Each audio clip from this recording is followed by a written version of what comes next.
Nous sommes constamment en interaction avec les énergies humaines qui nous entourent dans notre vie quotidienne. Lorsque certaines personnes sont à nos côtés, la joie, la paix et l'enthousiasme nous envahissent. Cependant, après avoir passé du temps avec d'autres, nous pouvons ressentir une fatigue et un épuisement dont nous ne comprenons pas tout à fait la cause. C'est comme si une main invisible nous avait drainé de notre énergie. De grands penseurs comme Carl Jung ont éclairé ces couches invisibles de la psychologie et des relations humaines. Leur philosophie offre des aperçus inestimables pour comprendre ces flux d'énergie et nous protéger. Dans cette vidéo, inspirée par les enseignements de Jung, nous allons explorer en profondeur comment reconnaître les personnes qui vous vident de votre énergie, vous rabaissent ou tentent de vous manipuler, et comment gérer de telles situations. Vous comprendrez pourquoi il est si vital de prendre immédiatement vos distances si vous remarquez ces signes chez quelqu'un. Si vous souhaitez approfondir l'étude des relations et apprendre à protéger votre propre énergie, abonnez-vous dès aujourd'hui à notre chaîne pour ne manquer aucun contenu précieux. Peut-être vous est-ce déjà arrivé, vous rencontrez quelqu'un de nouveau. De l'extérieur, il semble poli, bavard et même charmant. Tout semble aller bien, mais au fond de vous, vous ressentez un malaise indéfinissable, une gêne. Votre logique vous dit « il n'y a pas de problème, tout est de normal ». Peut-être même vous reprochez-vous d'être trop soupçonneux.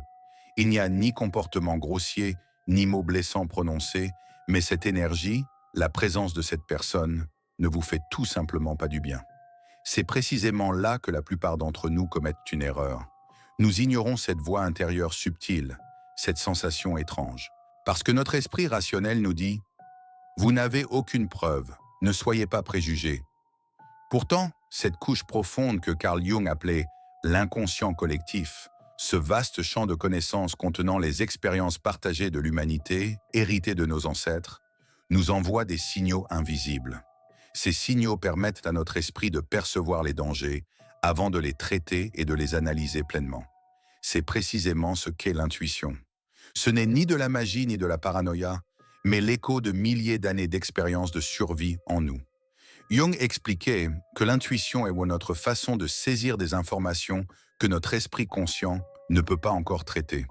Notre cerveau remarque les micro-expressions de la personne en face de nous, les subtiles vibrations de sa voix, les indices de son langage corporel et même les incohérences dans son champ énergétique. Il traite rapidement ces informations et nous les renvoie sous forme de sensations. Une oppression dans la poitrine, un nœud à l'estomac ou une sensation générale de malaise. Votre corps vous crie « quelque chose ne va pas ». Laissez-moi vous raconter une situation similaire que j'ai vécue. Il y a des années, un ami m'a présenté quelqu'un de nouveau. Comme je l'ai dit, la première impression était excellente. Il était poli, gentil et semblait intéressé, riant au bon moment. Mais pour une raison quelconque, je me sentais constamment mal à l'aise quand j'étais avec lui. C'était comme si mon corps envoyait une alarme. Je l'ai ignoré me disant « je suis probablement juste fatigué, peut-être que je suis trop timide ». Nous avons vu cette personne pendant des mois, et chaque fois que je le quittais, je ressentais une lourdeur inexplicable. C'était comme si mon énergie avait été drainée. Au fil du temps, j'ai remarqué des incohérences dans les histoires que cette personne racontait, les choses négatives qu'elle disait sur les autres, et sa mentalité de victime constante. Et puis j'ai compris à quel point ce sentiment initial était juste. Cette personne n'était pas celle qu'elle semblait être. À ce moment-là, j'ai profondément saisi les mots de Jung. L'énergie ne ment pas. Si cette affirmation résonne en vous, n'hésitez pas à aimer et à partager cette vidéo pour aider à diffuser le message sur la vérité de l'énergie à un plus grand nombre de personnes. La plupart des gens ignorent ces premiers signaux subtils parce que notre esprit rationnel ne peut pas trouver de raison à cela. Nous disons « ils ne m'ont rien fait de mal ». Peut-être que j'exagère. Mais c'est l'une des plus grandes erreurs que vous puissiez commettre, parce que certaines personnes ne volent pas votre énergie directement et de manière évidente. Elles le font lentement, insidieusement. Vous ne le réalisez même pas, comme si vous étiez lentement aspiré dans un marais. Comment reconnaître les personnes qui drainent votre énergie? Comment reconnaître et comprendre que la personne à côté de vous ne vous fait pas du bien, mais au contraire, vous épuise? Voici les signes clés à surveiller.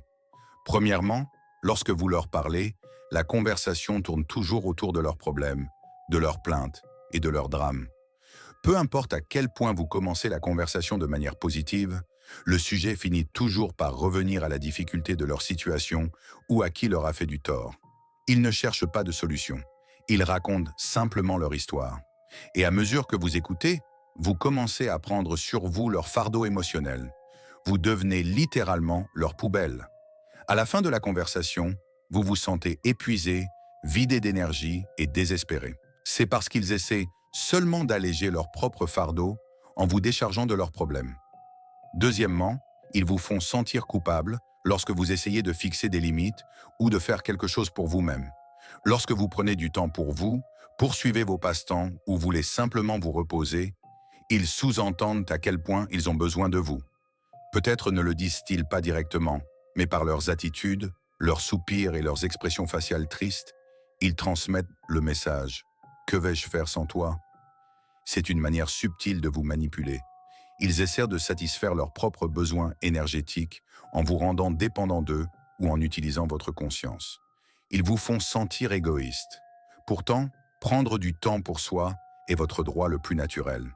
Troisièmement, vous ressentez un sentiment de soulagement lorsque vous les quittez.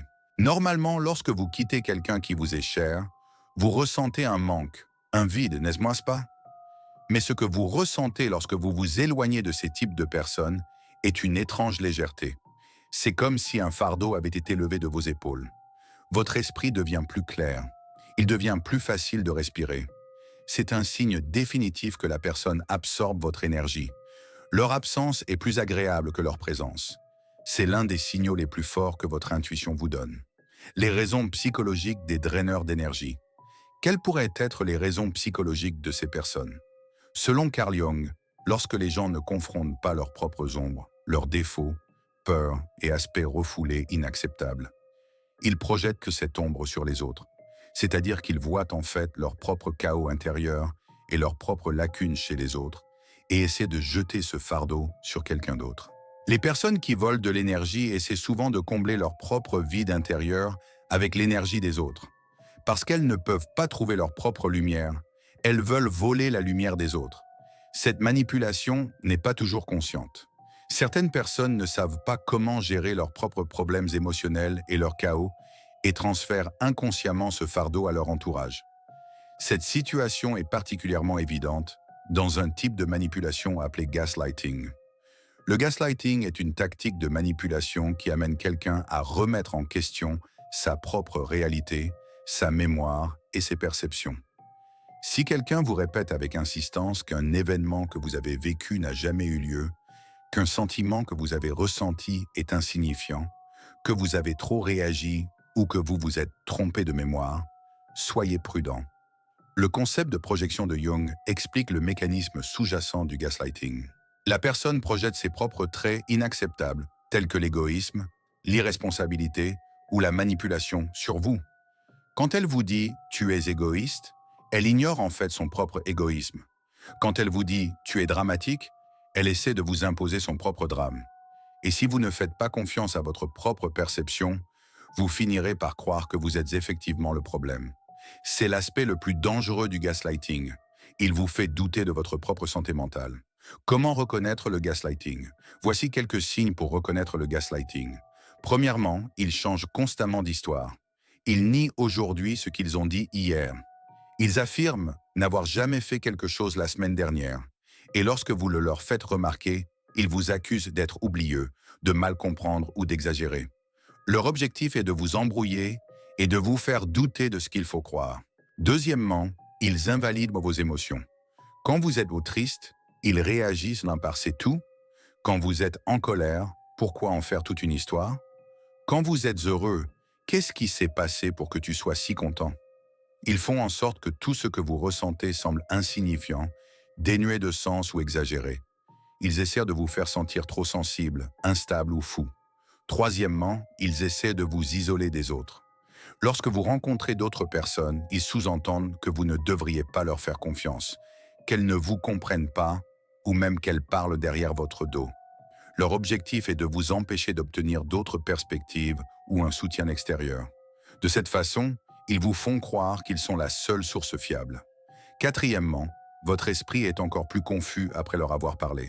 Vous pensez que vous parlez pour résoudre un problème, mais lorsque la conversation se termine, vous vous retrouvez dans une situation encore plus inextricable. Au lieu de devenir plus clair, vous vous sentez plus embrouillé. Vous avez du mal à distinguer ce qui est réel de ce qui vous est dit. Si vous voyez ces signes chez quelqu'un, c'est un signal d'alarme. Carl Jung a dit « Tant que vous ne rendrez pas l'inconscient conscient, il dirigera votre vie et vous l'appellerez destin ». Reconnaître ce type de manipulation et de drainage énergétique est le premier pas pour reprendre le contrôle de votre destinée. Comment se protéger des draineurs d'énergie? Alors, comment se protéger de ce type de personnes? Premièrement, faites confiance à votre intuition. Écoutez cette voix intérieure qui vous met mal à l'aise. Même si vous ne trouvez pas de raison logique, si l'énergie de quelqu'un ne vous convient pas, ne fuyez pas ce sentiment. Essayez de comprendre ce que votre corps vous dit. Deuxièmement, fixez vos limites et respectez-les. Vous n'avez pas à être la poubelle émotionnelle de quelqu'un d'autre. N'hésitez pas à prendre du temps pour vous ou à dire non. Ce n'est pas de l'égoïsme, c'est du respect de soi. Rappelez-vous, il n'est pas de votre responsabilité de réparer le chaos des autres. Troisièmement, faites confiance à votre propre réalité. Si vous savez que vous avez vécu ou ressenti quelque chose, ne laissez personne d'autre vous convaincre du contraire. Si vous faites confiance à quelqu'un, parlez-lui. Obtenir les perspectives d'autres personnes peut vous aider à reconnaître la manipulation. Écoutez les voix fiables en dehors de votre propre perception. Quatrièmement, ne prenez pas sur vous les projections des autres. Si quelqu'un vous accuse injustement de quelque chose, ne vous remettez pas immédiatement en question. Faites d'abord une analyse honnête. Y a-t-il vraiment eu une erreur de votre part? Si ce n'est pas le cas, sachez que l'accusation ne vous appartient pas. Comprenez que la personne projette sa propre ombre sur vous. C'est son problème, pas le vôtre. Enfin, et c'est peut-être le plus douloureux, il y a la jalousie et le ressentiment caché. Certaines personnes semblent vouloir que vous réussissiez, que vous excelliez. Peut-être le veulent-elles vraiment, mais seulement tant que vous ne faites pas mieux qu'elles. Chaque fois que vous commencez à briller, chaque fois que vous faites un pas en avant, cette jalousie invisible en elles se déclenche. Ces personnes sont insidieuses. Elles minimisent vos réalisations. Elles essaient de vous égarer avec des conseils qui semblent bien intentionnés. Elles plantent des graines de doute. Elles essaient de vous arrêter avec des phrases comme « Il pourrait y avoir un problème ici, soyez prudent ou n'en faites pas trop ». Au fur et à mesure que vous progressez, leur amour et leur soutien diminuent. Comment reconnaître la jalousie et le ressentiment caché? Voici quelques signes pour les reconnaître. Premièrement, au lieu de célébrer vos succès, ils les minimisent. Vous avez commencé un nouvel emploi? J'espère que vous ne serez pas trop fatigué. Vous avez acheté une nouvelle maison? Les dépenses seront élevées maintenant. Vous avez gagné un prix? Juste de la chance. Ils minimisent vos succès, les réduisent et essaient même d'y trouver des défauts.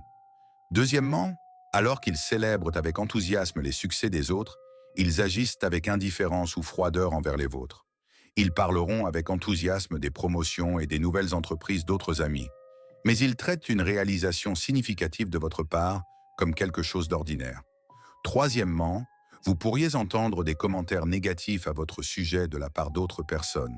Peut-être qu'ils murmurent que vous avez beaucoup changé, que vous n'êtes plus comme avant, ou que vous êtes devenu arrogant. C'est leur façon de projeter leur propre jalousie et leurs insécurités. Quatrièmement, à mesure que vous progressez, ils commencent à s'éloigner de vous. Ils n'appellent plus aussi souvent. Ils répondent tardivement à vos messages.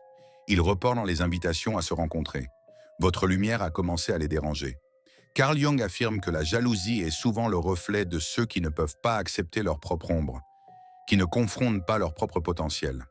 Ceux qui ne peuvent tolérer la lumière d'autrui ont choisi de rester dans leur propre obscurité et ils veulent éteindre votre lumière pour se sentir moins seuls dans leur propre obscurité.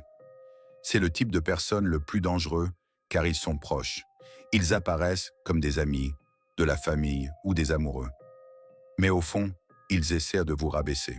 Votre lumière expose leur obscurité et ils ne peuvent pas le supporter. Carl Jung nous a enseigné ceci. Notre propre paix et notre équilibre commencent par la reconnaissance des énergies qui nous entourent. Il ne s'agit pas d'être paranoïaque, mais d'être conscient. Reconnaître ceux qui nous vident de notre énergie, nous manipulent ou nous envient, est un droit et une responsabilité pour se protéger. Si une personne est constamment dans le chaos, créant constamment des drames, si son passé est rempli de relations brisées et de conflits, et qu'elle n'assume jamais la responsabilité de cette situation, alors cette personne est le chaos elle-même. Et peu importe à quel point vous voulez être serviable, peu importe à quel point vous essayez d'être positif, cette personne vous entraînera également dans sa propre tempête. Quelqu'un qui vit dans le chaos apportera le chaos dans votre vie.